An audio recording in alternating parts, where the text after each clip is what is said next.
대만 사람 엘리바스가 대답하였다. 사람이 하나님께 무슨 유익을 끼쳐드릴 수 있느냐? 아무리 슬기로운 사람이라고 해도 그분께 아무런 유익을 끼쳐드릴 수가 없다. 네가 올바르다고 하여 그것이 전능하신 분께 무슨 기쁨이 되겠으며 네 행위가 온전하다고 하여 그것이 그분께 무슨 유익이 되겠느냐? 네가 하나님을 경외한 것 때문에 하나님이 너를 책망하시며 너를 심판하시겠느냐? 오히려 네 죄가 많고 네 죄악이 끝이 없으니 그러한 것이 아니냐? 네가 까닭없이 친족의 재산을 압류하고 옷을 빼앗아 헐벗게 하고 목마른 사람에게 마실 물 한 모금도 주지 않고 배고픈 사람에게 먹을 것도 주지 않았기 때문이 아니겠느냐? 너는 권세를 이용하여 땅을 차지하고 지위를 이용하여 이 땅에서 거들먹거리면서 살았다. 너는 과부들을 빈손으로 돌려보내고 고아들을 혹사하고 학대하였다. 그러기에 이제 네가 온갖 올무에 걸려들고 공포에 사로잡힌 것이다. 어둠이 덮쳐서 네가 앞을 볼 수 없고 홍수가 너를 뒤덮는 것이다. 하나님이 하늘 높은 곳에 계시지 않느냐? 저 공중에 높이 떠 있는 별들까지도 하나님이 내려다보고 계시지 않느냐? 그런데도 너는 하나님이 무엇을 아시겠으며 검은 구름 속에 숨어 계시면서 어떻게 우리를 심판하실 수 있겠느냐? 짙은 구름에 그가 둘러싸여 어떻게 보실 수 있겠느냐? 다만 하늘에서만 왔다 갔다 하실 뿐이겠지 하는구나. 너는 아직도 옛 길을 고집할 셈이냐? 악한 자들이 걷던 그 길을 고집할 셈이냐? 그들은 때가 되기도 전에 사로잡혀갔고 그 기초가 무너져서 강물에 떠내려가 버렸다. 그런데도 그들은 하나님께 말하기를 우리를 좀 그냥 내버려 두십시오. 전능하신 분이라고 하여 우리에게 무슨 일을 더 하실 수 있겠습니까? 하였다. 그들의 집에 좋은 것을 가득 채워주신 분이 바로 하나님이신데도 악한 자들이 그런 생각을 하다니 나는 이해할 수 없다. 그런 악한 자가 형벌을 받을 때에 의로운 사람이 그것을 보고 기뻐하며 죄 없는 사람들이 그것을 보고 비웃기를 과연 우리 원수는 전멸되고 남은 재산은 불에 타서 없어졌다 할 것이다. 그러므로 너는 하나님과 화해하고 하나님을 원수로 여기지 말아라. 그러면 하나님이 너에게 은총을 베푸실 것이다. 하나님이 친히 말씀하여 주시는 교훈을 받아들이고 그의 말씀을 네 마음에 깊이 간직하여라. 전능하신 분에게로 겸손하게 돌아가면 너는 다시 회복될 것이다. 온갖 불의한 것을 네 집안에서 내버려라. 황금도 티끌 위에다가 내버리고 오빌의 정금도 계곡의 돌바닥 위에 내던져라. 그러면 전능하신 분이 네 보물이 되시고 산더미처럼 쌓이는 은이 되실 것이다. 그때가 되어야 비로소 너는 전능하신 분을 진정으로 의지하게 되고 그분만이 네 기쁨의 근원이심을 알게 될 것이다. 네가 그분에게 기도를 드리면 들어주실 것이며 너는 서원한 것을 다 이룰 것이다. 하는 일마다 다 잘되고 빛이 네가 걷는 길을 비추어 줄 것이다. 사람들이 쓰러지거든 너는 그것이 교만 때문이라고 일러주어라. 하나님은 겸손한 사람을 구원하신다. 그분은 죄 없는 사람을 구원하신다. 너도 깨끗하게 되면 그분께서 구해 주실 것이다. 욥이 대답하였다. 오늘도 이렇게 처절하게 탄식할 수밖에 없다니. 내가 받는 이 고통에는 아랑곳 없이 그분이 무거운 손으로 여전히 나를 억누르시는구나. 아, 그분이 계신 곳을 알 수만 있다면, 그분의 보좌까지 내가 이룰 수만 있다면, 그분 앞에서 내 사정을 아뢰련만, 내가 정당함을 입이 닳도록 변론하련만, 그러면 그분은 무슨 말로 내게 대답하실까? 내게 어떻게 대답하실까? 하나님이 힘으로 나를 억누르실까? 그렇지 않을 것이다. 내가 말씀을 드릴 때에 귀를 기울여 주실 것이다. 내게 아무런 잘못이 없으니 하나님께 떳떳하게 말씀드릴 수 있을 것이다. 내 말을 다 들으시고 나서는 단호하게 무죄를 선언하실 것이다. 그러나 동쪽으로 가서 찾아보아도 하나님은 거기에 안 계시고 서쪽으로 가서 찾아보아도 하나님을 뵐 수가 없구나. 북쪽에서 일을 하고 계실 터인데도 그분을 뵐 수가 없고 남쪽에서 일을 하고 계실 터인데도 그분을 뵐 수가 없구나. 하나님은 내가 발 한 번 옮기는 것을 다 알고 계실 터이니 나를 시험해 보시면 내게 흠이 없다는 것을 아실 수 있으련만 내 발은 오직 그분의 발자취를 따르며 하나님이 정하신 길로만 성실하게 걸으며 귀를 벗어나서 방황하지 않았건만 그분의 입술에서 나오는 계명을 어긴 일이 없고 그분의 입에서 나오는 말씀을 늘 마음속 깊이 간직하였건만 그러나 그분이 한번 뜻을 정하시면 누가 그것을 돌이킬 수 있으랴. 한번 하려고 하신 것은 반드시 이루고 마시는데 하나님이 가지고 계신 많은 계획 가운데 나를 두고 세우신 계획이 있으면 반드시 이루고야 마시겠기에 나는 그분 앞에서 떨리는구나. 이런 것을 생각할 때마다 그분이 두렵구나. 하나님이 내 용기를 꺾으셨기 때문이고 전능하신 분께서 나를 떨게 하셨기 때문이지. 내가 무서웠던 것은 어둠 때문도 아니고 흑암이 나를 덮은 탓도 아니다. 어찌하여 전능하신 분께서는 심판하실 때를 정하여 두지 않으셨을까?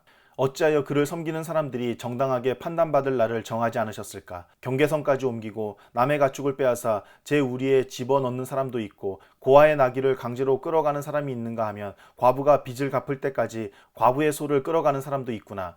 가난한 사람들이 권리를 빼앗기는가 하면 흙에 묻혀 사는 가련한 사람들이 학대를 견디다 못해 도망가서 숨기도 한다. 가난한 사람들은 들나귀처럼 메마른 곳으로 가서 일거리를 찾고 먹거리를 얻으려고 하지만 어린 아이들에게 먹일 것을 찾을 곳은 빈들뿐이다. 가을거지가 끝난 남의 밭에서 이삭이나 줍고 악한 자의 포도밭에서 남은 것이나 긁어모은다. 잠자리에서도 덮을 것이 없으며 추위를 막아줄 이불 조각 하나도 없다. 산에서 쏟아지는 소낙비에 젖어도 비를 피할 곳이라고는 바위 밑밖에 없다.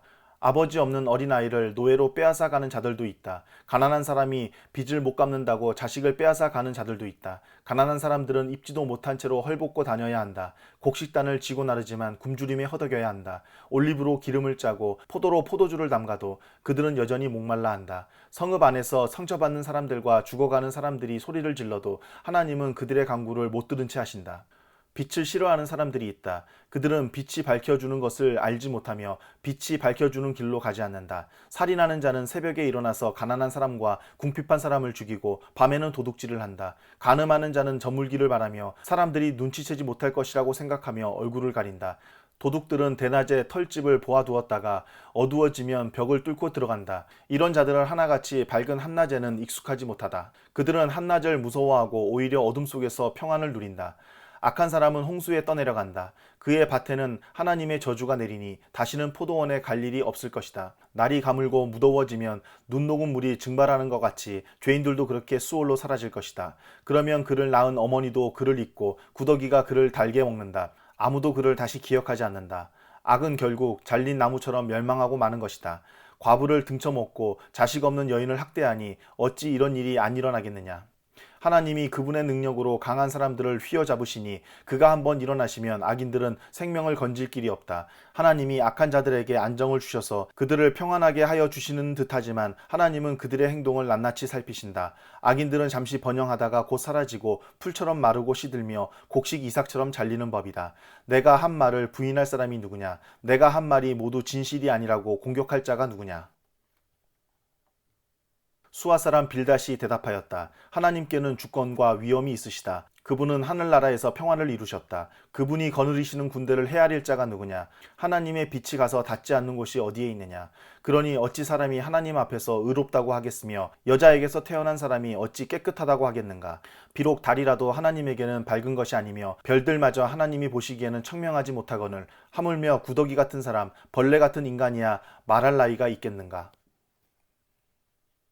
욥이 대답하였다. 나를 그렇게까지 생각하여 주니 고맙다. 나처럼 가난하고 힘없는 자를 도와주다니. 너는 우둔한 나를 잘 깨우쳐 주었고 네 지혜를 내게 나누어 주었다. 그런데 누가 네가 한 그런 말을 들을 것이라고 생각하느냐? 너는 누구에게 영감을 받아서 그런 말을 하는 거냐? 죽은 자들이 떤다. 깊은 물 밑에서 사는 자들이 두려워한다. 수월도 하나님께는 훤하게 보이고 멸망의 구덩이도 그분의 눈에는 훤하게 보인다. 하나님이 북쪽 하늘을 허공에 펼쳐 놓으시고 이 땅덩이를 빈 곳에 매달아 놓으셨다. 구름 속에 물을 채우시고 물이 구름 밑으로 터져 나오지 못하게 막고 계시는 분이 바로 하나님이시다. 하나님은 보름달을 구름 뒤에 숨기신다. 물 위에 수평선을 만드시고 빛과 어둠을 나누신다. 그분께서 꾸짖으시면 하늘을 떠받치는 기둥이 흔들린다. 능력으로 바다를 정복하시며 지혜로 라합을 쳐부순다. 그분의 콧김에 하늘이 맑게 개며 그분의 손은 도망치는 바다 괴물을 찔러 죽인다. 그러나 이런 것들은 그분이 하시는 일의 일부에 지나지 않고 우리가 그분에게서 듣는 것도 갸냘픈 속삭임에 지나지 않는다. 하물며 그분의 권능에 찬 우레소리를 누가 이해할 수 있겠느냐. 욥이 비유로 말하였다. 내가 살아계신 하나님 앞에서 맹세한다. 그분께서 나를 공정한 판결을 받지 못하게 하시며 전능하신 분께서 나를 몹시 괴롭게 하신다. 내게 호흡이 남아있는 동안은 하나님이 내 코에 불어넣으신 숨결이 내 코에 남아있는 한 내가 입술로 결코 악한 말을 하지 않으며 내가 혀로 거짓말을 하지 않겠다. 나는 결코 너희가 옳다고 말할 수 없다. 나는 죽기까지 내 결백을 주장하겠다. 내가 의롭다고 주장하면서 끝까지 굽히지 않아도 내 평생의 양심에 꺼림칙한 날은 없을 것이다. 내 원수들은 악한 자가 받는 대가를 받아라. 나를 대적하는 자는 악인이 받을 벌을 받아라. 하나님이 경건하지 않은 자의 생명을 끊고 그의 영혼을 불러가실 때에 그의 희망이란 과연 무엇이겠느냐? 환란이 그에게 닥칠 때에 하나님이 그의 부르짖음을 들어주시겠느냐. 그들은 전능하신 분께서 주시는 기쁨을 사모했어야 했고 그분께 기도했어야 했다. 날더러도 하나님의 응답이 얼마나 큰지 가르치라고 해보아라. 전능하신 분께서 계획하신 바를 설명하라고 해보아라. 그러나 그만두겠다. 이런 일은 너희도 이미 알고 있는 것이 아니냐. 그런데 너희는 어찌하여 그처럼 터무니없는 말을 하느냐. 하나님이 악한 자에게 주시는 벌이 무엇인지, 전능하신 분께서 폭력을 행하는 자에게 주시는 벌이 무엇인지 아느냐. 비록 자손이 많다 해도 모두 전쟁에서 죽고 말 것이다. 그 자손에게는 배불리 먹을 것이 없을 것이다. 살아남은 사람은 또 연병으로 죽어 매장되니 살아남은 과부들은 기가 막혀서 울지도 못할 것이다. 돈을 셀 수도 없이 긁어 모으고 옷을 산더미처럼 쌓아 놓아도 엉뚱하게도 의로운 사람이 그 옷을 입으며 정직한 사람이 그 돈더미를 차지할 것이다. 악한 자들이 지은 집은 거미집과 같고 밭을 지키는 일꾼의 움막과 같다. 부자가 되어서 잠자리에 들지만 그곳으로 마지막이다. 다음 날에 눈을 떠보면 이미 알거지가 되어 있다.